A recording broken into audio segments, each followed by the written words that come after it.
ஆண்டவராகிய இயேசு கிறிஸ்துவின் நாமத்தில் காலை வாழ்த்துக்கள். இன்றைய மன்னா, அதற்கு அவர், இதோ நான் ஒரு உடன்படிக்கை பண்ணுகிறேன், பூமி எங்கும் எந்த ஜாதிகளிடத்திலும் செய்யப்படாத அதிசயங்களை உன் ஜனங்கள் எல்லாருக்கும் முன்பாக செய்வேன். யாத்ரா 34:10. இந்த அருமையான காலை வேளையிலே இந்த மாதம் முழுவதும் அதிசயத்தை குறித்து நாம் தியானிக்க போகிறோம்.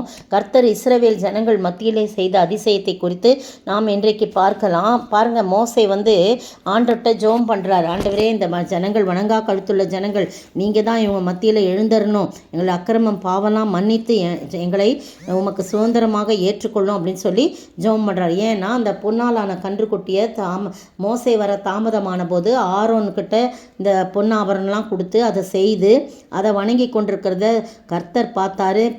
உன் ஜனங்கள்லாம் எப்படி இருக்கிறாங்க அப்படின்னு சொல்லிட்டு ரொம்ப கோவப்படுறாரு. அப்போ இவன் பார்த்துட்டு அந்த சத்தத்தெல்லாம் கேட்டு, ஆடி பாடுற சத்தத்தெல்லாம் கேட்டு அந்த என்ன பண்ணிட்டாரு, அந்த கற்பலகைகளை ஆண்டவர் எழுதி கொடுத்து அந்த கற்பலகைகளை போட்டு உடைச்சிட்டாரு. அதுக்கு பிறகு 34ஆம் அதிகாரத்தில் கர்த்தர் மோசையை நோக்கி, நீ முந்தின கற்பலைகளுக்கு ஒத்த கற்பலையை இழைத்து கொண்டு வா, அந்த முந்தின வார்த்தைகளை அவைகளில் எழுதுவேன்னு சொல்லி சொல்கிறாரு. உடனே விடியற்காலில் ஆயத்தமாகி திரும்பவும் போய் அந்த மலையில் ஆண்டவருடைய பாத்தில் உட்காந்து 40 நாட்கள் இரவும் பகலும் புசியாமலும் குடியாமல் ஆண்டவர் சொல்கிற காரியத்தை சொல்கிறாரு, கேட்குறாரு. அதில் தான் இதை சொல்கிறார், பூமி எங்கும் எந்த ஜாதிகளிடத்திலும் செய்யப்படாத அதிசயங்களை உன் ஜனங்கள் எல்லாருக்கும் முன்பாக செய்வேன். எப்படி செய்வாராம், உன்னோடே கூட இருக்கிற ஜனங்கள் எல்லாரும் கர்த்தருடைய செய்கைகளை காண்பார்கள். அப்படி கண்டு அதிசயிக்கும்படியான காரியங்களை செய்வேன். உன்னோடே கூட இருந்து நான் செய்யும் காரியம் பயங்கரமாக இருக்கும் அப்படின்னு சொல்லிட்டு, நீ என்னுடைய நீ நான் சொல்கிற கட்டளைகள்லாம் கை கொள்ளு, நான் எல்லா ஜாதிகளையும் அந்த இடத்த விட்டு நான் துரத்தி விடுவேன். நீங்கள் போய் அந்த குடிகளோட எந்த உடன்படிக்கையும் செஞ்சிடக்கூடாது, அதுக்கு ரொம்ப எச்சரிக்கையாக இருக்கணும், அது உங்களுக்கு கண்ணியாக இருக்கணும், பலிபீடங்கள்லாம் இடித்து போடுங்க, சிலைகள்லாம் தகர்த்து போடுங்க, தோப்புகளெல்லாம் வெட்டி போடுங்கன்னு சொல்லிட்டு நிறைய இன்ஸ்ட்ரக்ஷன் சொல்கிறாங்க. தப்பி தவறி அவங்களுக்கு நீங்கள் உடன்படிக்கை பண்ணிட்டீங்கன்னா அவங்க பலியிடுறத உங்களை கூட்டிகிட்டு போய் சாப்பிட சொல்லுவாங்க. அவங்க குமாரர்கள் உங்கள் குமாரத்திகளை பெண் கொடுப்பாங்க. இப்படிலாம் வஞ்சிக்கப்படக்கூடாது, வார்ப்பிக்கப்பட்ட விக்கிரங்களை உங்களுக்கு உண்டாக்க வேணாலும் சொல்லிட்டு தான் கடைசியில் என்ன சொல்ல, அப்படியெல்லாம் சொல்லிவிட்டு அந்த கற்பலகையெல்லாம் எடுத்துக்கிட்டு அவர் கீழே வரும்போது பாருங்கள், அந்த இடத்துல 31ஆம் வசனத்தில் மோசே அவர்களை அழைத்தான். அப்பொழுது ஆரோனும் சபையுள்ள பிரபுக்கள் யாவரும் அவ்விடத்துக்கு திரும்பி வந்தார்கள். மோசே அவர்களோட பேசினான். அவனுடைய முகம் ரொம்ப பிரகாசிக்குது. 30ஆம் வசனம், ஆரோனும் இஸ்ரவேல் புத்திரர் எல்லாரும் மோசையை பார்க்கும்போது அவன் முகம் பிரகாசித்திருப்பதை கண்டு அவன் சமீபத்தில் சேர பயந்தார்கள் போட்டிருக்கு. மோசே அவங்களோட பேசுகிற வரைக்கும் அவன் முகத்தில் முக்காடு போட்டிருந்தாரு அப்படின்னு சொல்லி சொல்லப்பட்டிருக்குது.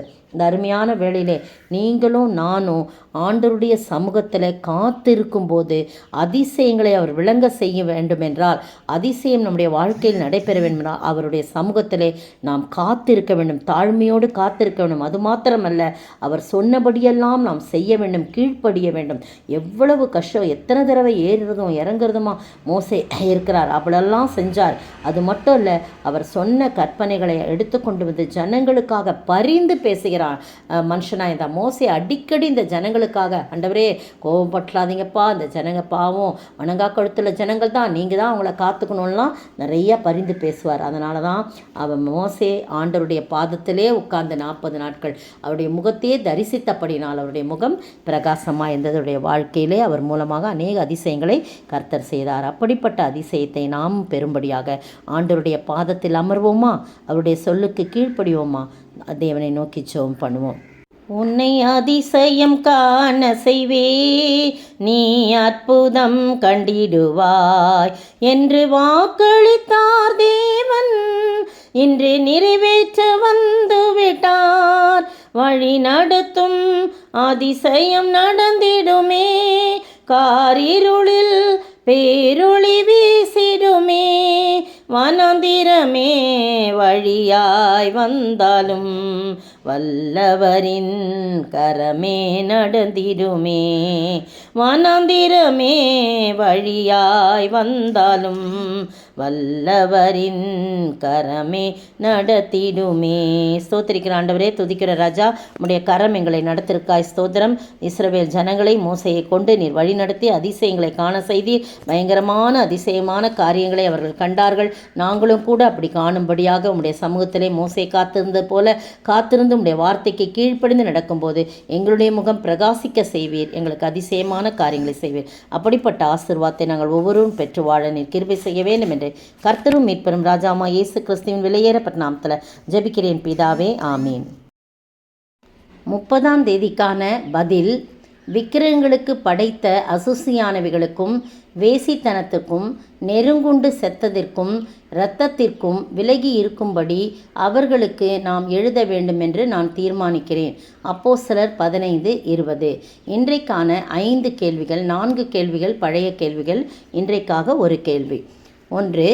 யார் யாரை பொறாமையினாலே என்ன செய்தார்கள்? யார் யாரை பொறாமையினாலே என்ன செய்தார்கள்? 2. மோசே எத்தனை காலம் அளவும் தன் தகப்பன் வீட்டிலே வளர்க்கப்பட்டான்? மோசே எத்தனை கால அளவும் தன் தகப்பன் வீட்டிலே வளர்க்கப்பட்டான்? 3. பேதுரு எந்த பட்டணத்திலே யார் வீட்டிலே அநேக நாள் தங்கியிருந்தான்? பேதுரு எந்த பட்டணத்திலே யார் வீட்டிலே அநேக நாள் தங்கியிருந்தான்? 4. புழு புழுத்து இறந்தவன் யார்? ஏன் அப்படி இறந்தான்? புழு புழுத்து இறந்தவன் யார்? ஏன் அப்படி இறந்தான்? இன்றைக்கான 5வது கேள்வி: யார் குடியேறினதும் எந்த நாடுகளுக்கு தலைமையானதும் பிலிப்பு பட்டணம் இருந்தது? யார் குடியேறினதும் எந்த நாடுகளுக்கு தலைமையானதுமாக பிலிப்பு பட்டணம் இருந்தது?